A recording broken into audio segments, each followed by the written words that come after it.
بڑی تعداد میں شریک کانفرنس صف اول کے علماء کرام اور اہل علم،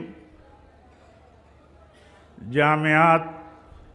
اور جماعت کی معزز علمی اور کانفرنس کی طرف سے مدعو اعزازی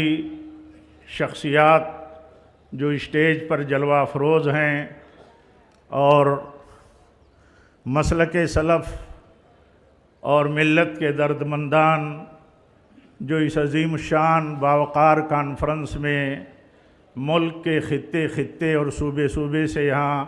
تشریف لائے ہیں، اس موقع پر ایک بات تو آپ سے یہ کرنی ہے کہ مرکزی جمعیت اہل حدیث ہند کا جو یہ اسٹیج ہوتا ہے، جو آل انڈیا اہل حدیث کانفرنس ہوتی ہے، اس کی ایک بڑی اور عظیم خوبی اور اس کا ایک بڑا اور عظیم نفع یہ ہوتا ہے کہ ملک اور اپنے ملک اور مملکت نیپال سے شریک ہونے والے بہت سارے اہل علم، بہت ساری جماعتی حمیت اور غیرت رکھنے والے لوگ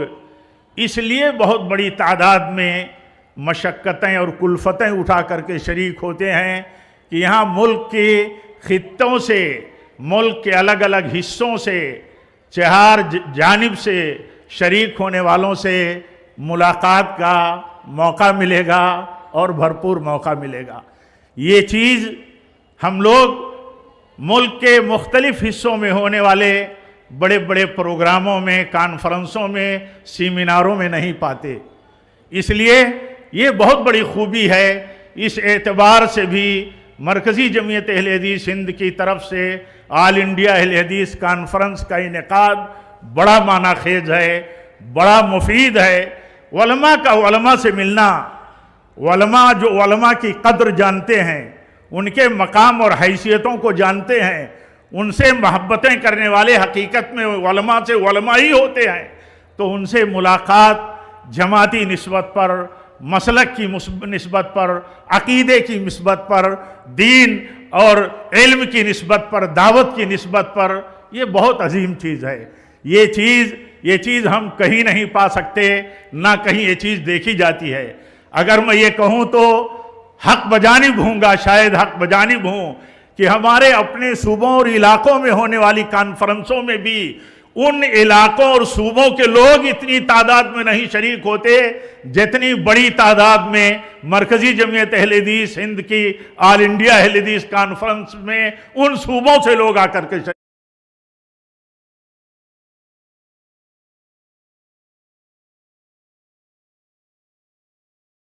شریک ہوتے ہیں۔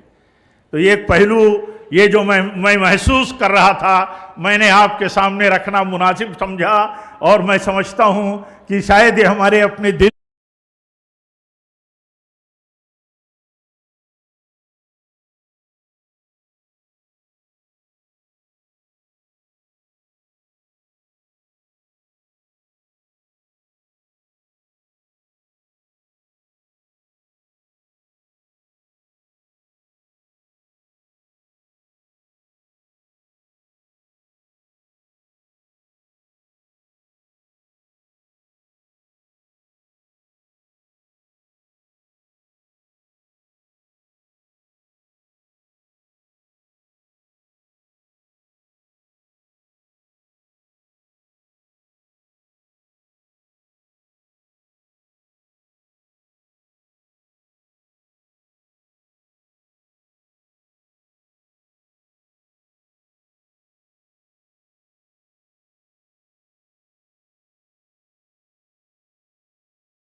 کی بات ہو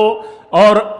آپ کی ہمارے سب کی نہ ہو، لیکن یقیناً اکثر لوگوں کی یہ دل کی بات ہوگی اور یہ عملی بات ہے کہ ہم ایک دوسرے سے ملنے کے لیے احباب جماعت، علماء جماعت سے مل کر کے یہاں بہت سارے تبادلے خیال کرتے ہیں۔ اس لیے یہ اجتماع اس پہلو سے بہت مفید ہے۔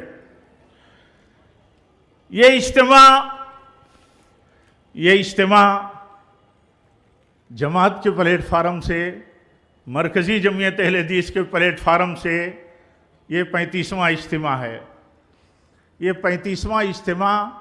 یہاں علماء سے ملنے، آپ سے ملنے، آپ علماء سے ملنے، ان کو دیکھنے کے لیے جس وفور شوق سے آتے ہیں، اس کا آپ جو ملاقاتیں کرتے ہیں اور یہاں ملاقاتیں ہوتی ہیں تو اندازہ ہوتا ہے۔ آج سوشل میڈیا کے دور میں لوگ ایک دوسرے کو سنتے رہتے ہیں، دیکھتے رہتے ہیں اسکرینوں پر، لیکن ملتے ہیں تو ایسا لگتا ہے کہ لوگ ایک دوسرے سے بالمشافہ ملنا چاہتے ہیں۔ یہ بہت بڑی چیز ہے ہمارے آپ کے اہل علم علماء اور اہل جماعت اور جمعیت اور آپ کے بیچ میں، یہ بہت بڑی بات ہے۔ اسی لیے اتنی بڑی تعداد میں لوگ جو حقیقت میں محبت رکھنے والے ہیں جماعت سے اور جمعیت سے، وہ شریک ہوتے ہیں۔ یہ جمعیت سے محبت کی دلیل ہے۔ بہت ساری مشکلات ہیں سفر میں اور پہنچنے کے بعد، لیکن نہیں کوئی پرواہ کرتا ہے۔ ہر آدمی کی زبان پر میں دیکھتا ہوں یہی بات ہوتی ہے کہ ہماری جماعت سے محبت ہے، ہم جماعت سے الگ کیسے رہ سکتے ہیں۔ اللہ کا فضل ہے، 5 سال کے ایک بڑے وقفے کے بعد پھر ہم آج یہاں جمع ہوئے اور ایک دوسرے سے ملاقات اور ایک دوسرے سے تبادلے خیال اور یہ محبتوں کا جو سلسلہ بنا،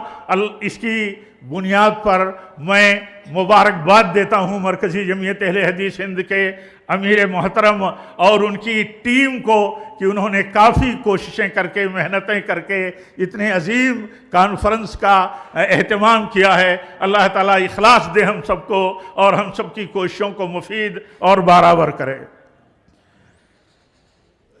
اس موقع پر جب یہاں احترام انسانیت کانفرنس کے اسٹیج پر بہت سارے مذاہب کے، بہت سارے دھرم کے گرو اور دھرموں کے ایکسپرٹ یہاں موجود ہیں، تو آپ ان کی زبانوں سے سنیں گے۔ ابھی آپ نے ایک اسپیچ سنی، آگے بھی آپ سنیں گے کہ احترام انسانیت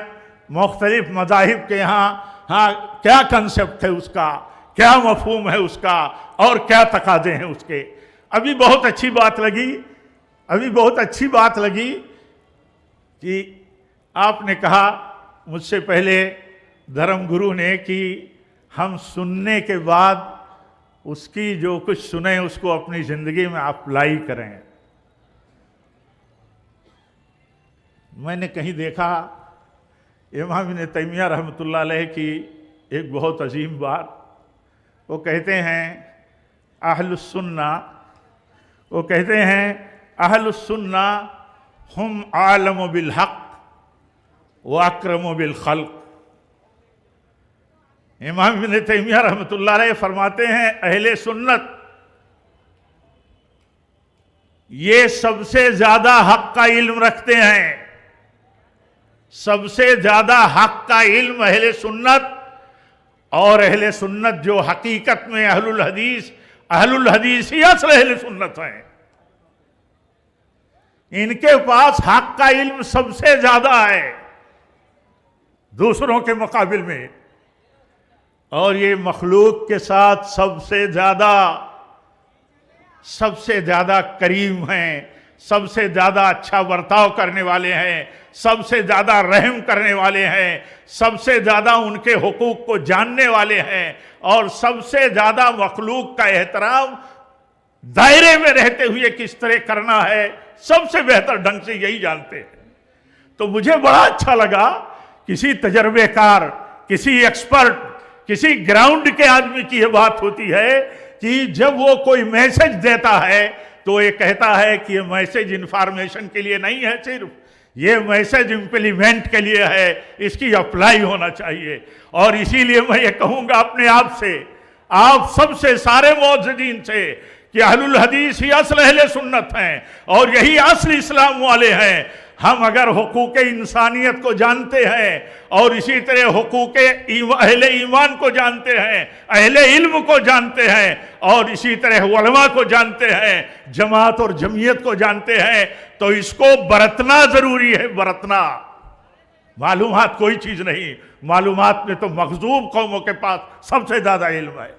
تو یہ اہم میسج ہے۔ اور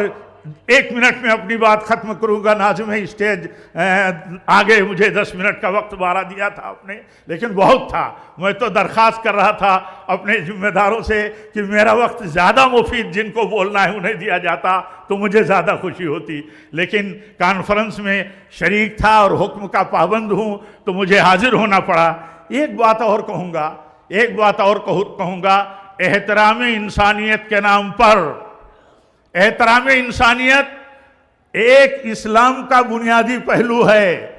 اس کے تصور کو واضح کرنا، اس کے دائرے کار کو واضح کرنا اہل علم کی بنیادی ذمہ داری ہے، بلکہ فریضہ ہے۔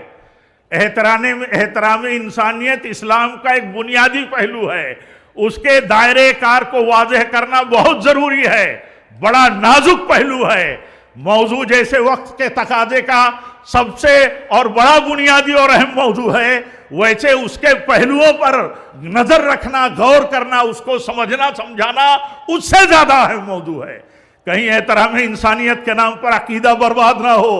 توحید برباد نہ کی جائے، ولا اور برا کے اصول کو ختم نہ کر دیا جائے اور کھیل بنا دیا جائے، احترام انسانیت اور رواداری کے نام پر دین کا تلاعب ہونے لگے۔ یہ بہت نازک مسئلہ ہے، اس لیے میں اپنے علماء سے، اپنے دعات سے، جماعت کے ملک اور بیرون ملک کے ذمہ داروں سے جو دعوت اور اسلام کی دعوت اور مزاج کی نزاکتوں کو سمجھتے ہیں، اس کے دائرے کار پر بات کریں تاکہ لوگ اور ہم سمجھ سکیں کہ احترام انسانیت کا معنی کیا ہے۔ دنیاوی مسئلوں میں،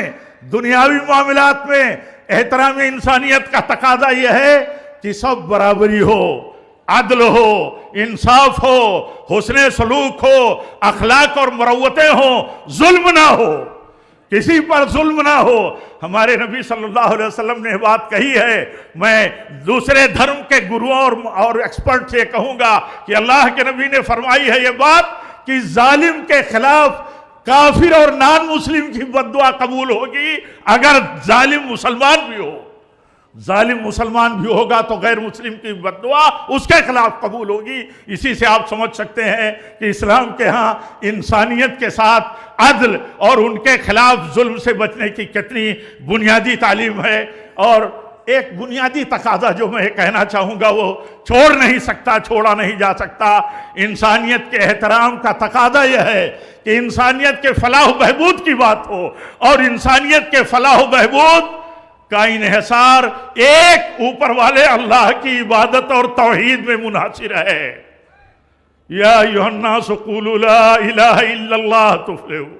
انہی کلمات پر میں بات اپنی ختم کرتا ہوں۔ دوبارہ مبارکباد دیتا ہوں مرکزی جمعیت اہل حدیث کے ذمہ داروں کو، بالخصوص امیر محترم کو اور سارے لوگوں کو کہ اللہ آپ کی کوششوں میں برکت عطا فرمائے، ہم سب کی حاضری کو اللہ تعالیٰ قبول فرمائے۔ وآخر دعوانا ان الحمدللہ رب العالمین، والسلام علیکم ورحمۃ اللہ وبرکاتہ۔